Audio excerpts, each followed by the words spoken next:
Kumusta? Kumusta mga tol? Ngayong araw guys ay pinuntahan ko ang isang naman pinagmamalaki ng mga taga San Luis. Pero bago ang lahat, ang pamalakas ang intro muna. Shall we begin?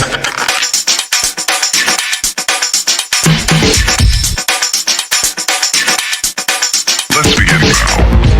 Ang bayan ng San Luis ay kadikit lang ng aming bayan. At ang nakikita nyo ngayon ay ang kanilang arko. At sa lahat ng bayan dito sa Aurora, ay masasabi kong ang bayan ng San Luis ay pinagpala ng husto pagdating sa mga nakamamahang tanawin. Dahil bukod sa dagat ay nakadikit sila sa bundok ng Sierra Madre na kung saan pinagagalingan ng mga napakaganda at buhay na buhay ng mga ilog. At karamihan sa mga ilog na to ay makikita ang mga kamanghamanghang mga falls. At ngayon nga mga tol ay pinuntahan ko ang isa sa mga to, ang Tabon Falls.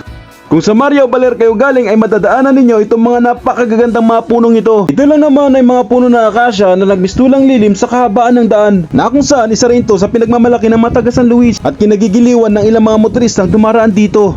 Ang Tabon Falls ay matatagpuan sa barangay El Pimentel, pero bago ka makakarating sa El Pimentel, dadaan ka muna sa barangay Nonong Senior. Huwag kayong mag-alala guys kasi hindi naman kalayuan ang biyahe mula dito. Medyo freaky nga lang dahil ang dadaanan ay medyo bukid talaga. Nung unang pagpunta ko dito guys dun sa vlog natin sa Kaunayan Falls ay talagang kinakabahan ako. Buti na lang at takila marites tayo kaya pinagtanong ko na lang, ano naman silbi na ating pagiging marites kung hindi naman tayo marunong magsalita? Kung gagamitin mo kasi ang pagiging marites mo sa magandang paraan ay wala dong masama. Pero teka, abay nasa El Pimentel na pala tayo. Mula sa National Road mga tol ay nasa 10 minutong tinakbo ng tricycle ko hanggang makaabot tayo rito. At diretsuin mo lang ang tuwid na daan na to hanggang maabot mo ang dulo. At yan nga guys, mga ilang sandali pa lang ay naabot ko na rin ang dulo nito. At aba, sino ba tong dabuhalang ito na parang taga-din na nagsusukat ng lupa? Abay grabe namang lapad na likod na yan ay. Hindi guys, joke lang, si Daddy Dax yan. Bale nire-record ko lang yung daan guys kasi baka mamaya hindi na ako makabalik ng buhay. Uy, hindi, joke lang uy. Ang babait kaya ng mga tao rito. Bale yung diretsyo nakakatakot na daan na yan ang ating tutumpukin. At dito naman sa may bandang kanan ay daan na papuntang Kaunayan Falls. Oh guys, ito rin sa El Pimentel matatagpuan yung Kaunayan Falls, na kung saan nagkaroon na ako ng vlog patungkol dito. Hindi mo lang siguro napanood.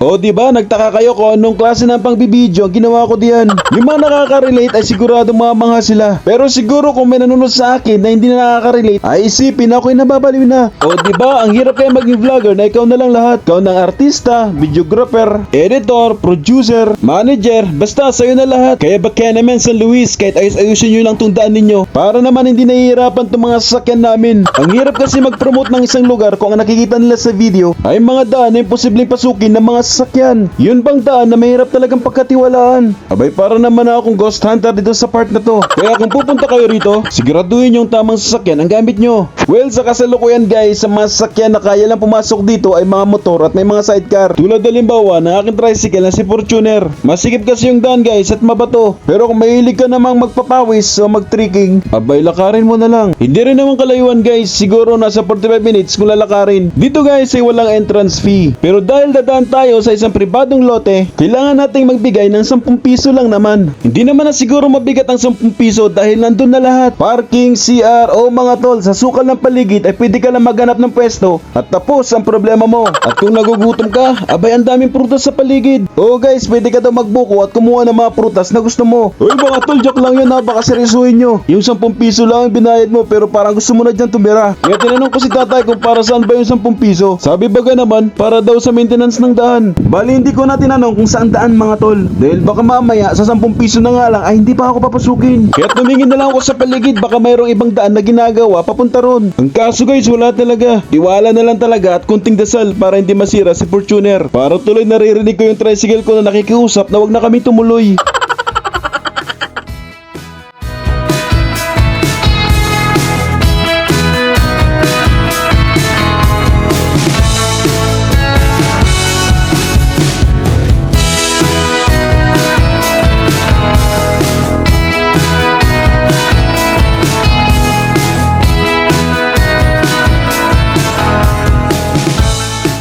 Sabi kawawa naman si Fortuner. Kala ko tuloy hiwalay ang sidecar sa motor. Bale mga tol, dyan tayo pumasok at malamang mamaya dyan din tayo lalabas. At dito sa area na to ay dito nyo iiwan ang inyong mga sasakyan. Hindi naman siya kaluwangan mga tol pero okay na dahil tricycle, kulong-kulong at motor lang ang pwede pumasok dito.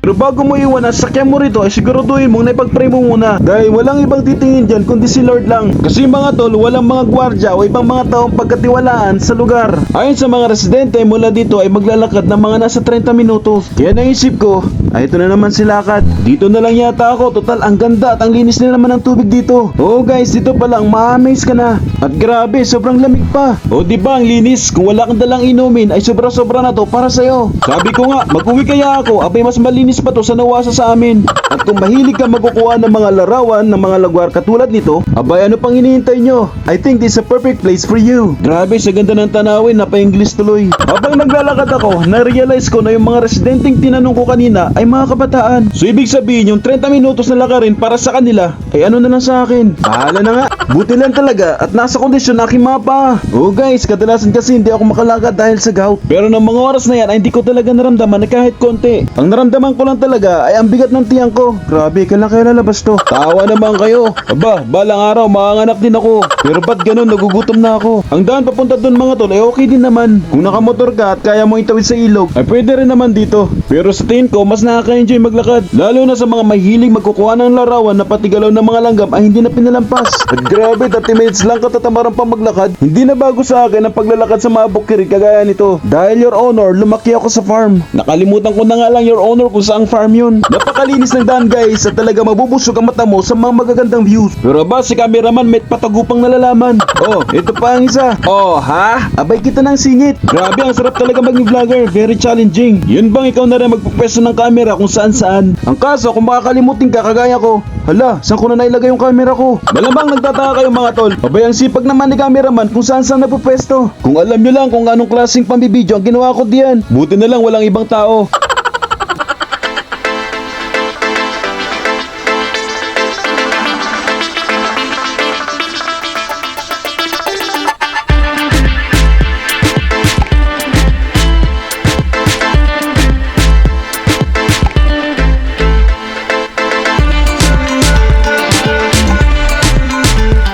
Mga ilang sandali pa mga tol ay inabot ko na rin ang ilog. At tama yata ang inala ko, parang solo ko yata ang site ngayon. Pag kayo pumunta dito guys ay medyo talasan ninyo ang inyong mga mata. Dahil baka sa sobrang aliw ninyo sa paligid ay madaanan nyo na tong daan na pababang to. Pag gusto mong pumwesto sa bandang taas ng falls, itong daan na to ang lulusutin mo. At mayroon din namang lusutan sa baba na to na nadaanan na natin kung gusto mo namang pumwesto sa bandang baba ng falls. Pero kasi pumwesto ako dito sa bandang taas ng falls kasi mas maraming views na makikita rito.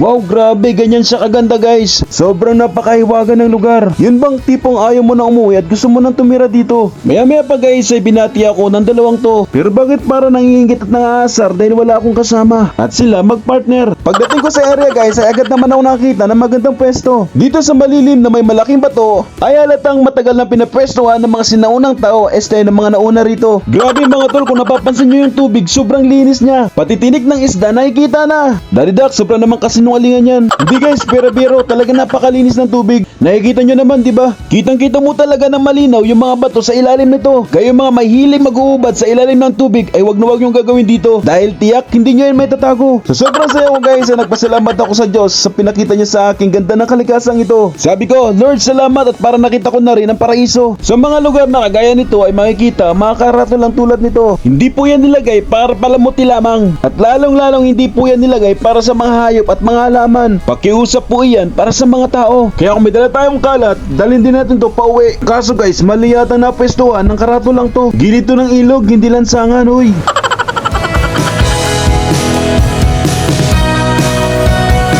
Dito guys, sa ilog na to ay pwede sa lahat. Pwede sa mga taong papansin at pa-cute na kahit ayaw namang maligo. Pero dahil may camera, ayan, pasimple. Sila yung mga taong masarap basahin. Meron din naman dito para sa mga taong takot sa mga malalalim pero gusto mo lumangoy at magpasikat sa camera. Grabe, para-paraan na lang talaga ano. Kung di ko pa sinabi sa video nito na hanggang baywan lang ang tubig na yan, ay maliniwala naman kayo. O diba, sabi sa inyo hanggang baywan lang yan eh. Pero grabing lamig ng tubig mga tol. Sa mga mapagpanggap na marunong lumangoy, itong area na to ang para sa inyo. At alam nyo ba mga tol, mayroon ding part ng ilog na to para sa mga mahilig sa adventure kuno. Yun bang dahil nakaharap ang camera, kahit nanginginig na sa tangkot ay sige lang. Pero sino baga naman kasi ang hindi ma-attract sa part na to? Mini falls na pwede mong paglaruan. Lalo na't sa panahon ngayon ay mahilig ang mga tao na mag-video ng mga nakakatuwang bagay. Malamang pag napanood ito ng mga marites, ay tiyak na dadagsain nila to. O ayan, iba't ibang pwesto na ang ginawa ko diyan. Para makita nyo na pwedeng tumayo, umupo at tumiga. At alam nyo ba guys, hindi rin madulas sa mga bato dahil malakas ang agos ng tubig.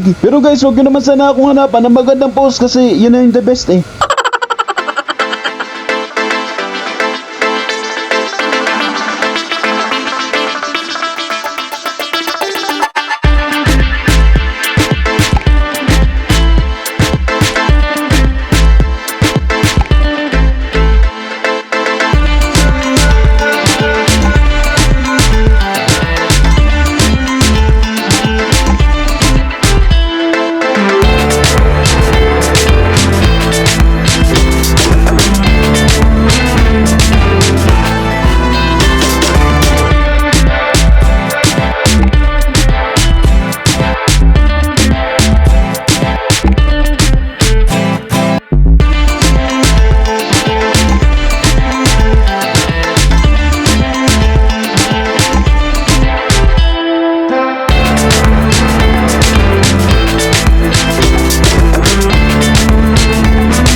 Dito naman guys sa part na to ay para sa mga mahilig talaga sa adventure at mga marunong lumangoy. Bali yung part na to, dyan sila nag-slide. So, subukan din natin. Ng mga oras na yan guys ay kinakabahan ako. Syempre dahil bago lang sa akin ang lugar na to. Kasi guys, ito ay totoong adventure na at di ko alam kung anong nasa ilalim ng tubig na yan. Kung sakali kasi na may mangyari sa akin diyan ay walang ibang tutulong o hihingi ng tulong para sa akin. Pero dahil matigas ang ulo ko at gusto kong ipakita sa inyo ang kakulitan ko, sige, harapin natin ang takot. Sa tansya ko ay nasa 9 hanggang 10 pulgada ang lalim guys. Kaya sa mga hindi marunong lumangoy, mas mainam na gumamit kayo ng mga floating device. O kaya huwag nyo na lang subukan. At dahil makulit ako ay inulit ko at gusto kong ipakita sa inyo ng malapitan. Baka kasi sabihin nyo na mayroon akong stuntman at hindi ako yung dumausdos diyan. Kung gusto nyo nga palang subukan ito guys ay mag-ingat sa pagpwesto para maiwasan aksidente.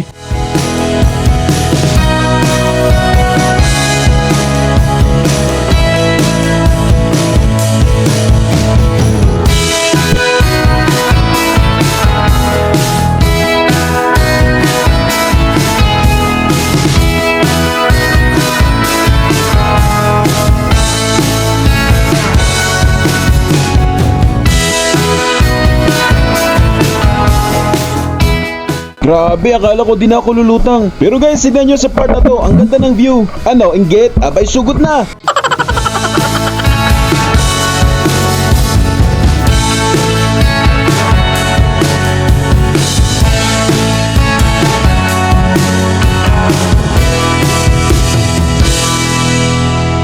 Grabe, nakakahiya. Ang pangit kong tumalon para akong bullfrog na inihagi sa tubig. Hindi ako nakontento kaya sinubukan ko ulit. Wow, hanip ang talon, parang itinulak lang ah. Yung 10 piso lang binayad mo pero daig mo pang nag-resort sa saya. At alam nyo ba guys, sa ilog na to ay hindi pwedeng mawalan ng lugar ang ating mga senior citizen. Syempre, meron din para sa kanila. O di ba pwede silang maghila-hilatan dito habang pinapanood ng falls. Grabe, saan ka makakita ng falls na para sa lahat? Hala, sila the ducks feeling hot. O di ba, at dahil inggitero ka, imagine mo na lang na ikaw ang nakahiga dito. Pwede rin pala dito ang mga imotero at imotero na makagaya nyong mahilig kaawaan ng sarili na akala nyo kayo na ang may pinakamabigat na pasanin. Tulad ng tubig sa ilog ay patuloy ang pag-agos at lahat ng bagay dito sa mundo ay hindi nananatili. Hayaan mo lang at ang problema ngayon ay lilipas din.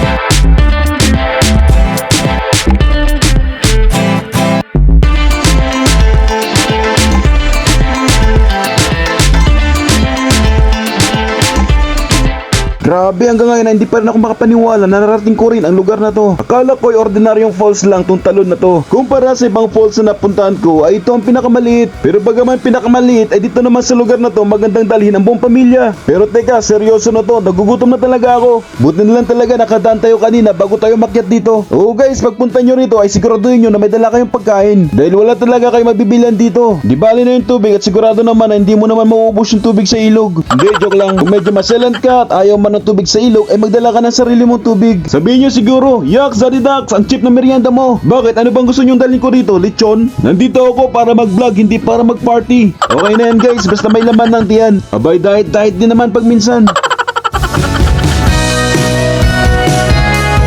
Kadalasan tayong gumagawa ng problema, yun bang mga desisyon natin na bahala na. Kaya kung mahina ang loob mo, huwag kang manangan sa salitang bahala na. Dapat sigurado ka sa solusyon kapag ang problema ay nandyan na. Huwag kang mangungutang kung alam mong wala kang pambayad at huwag kang susubok kung alam mong hindi mo kaya. Dahil wala kang ibang sisisihin kundi ang sarili mo. Pero teka, Ray, lukong langgam to ah. Panira sa post.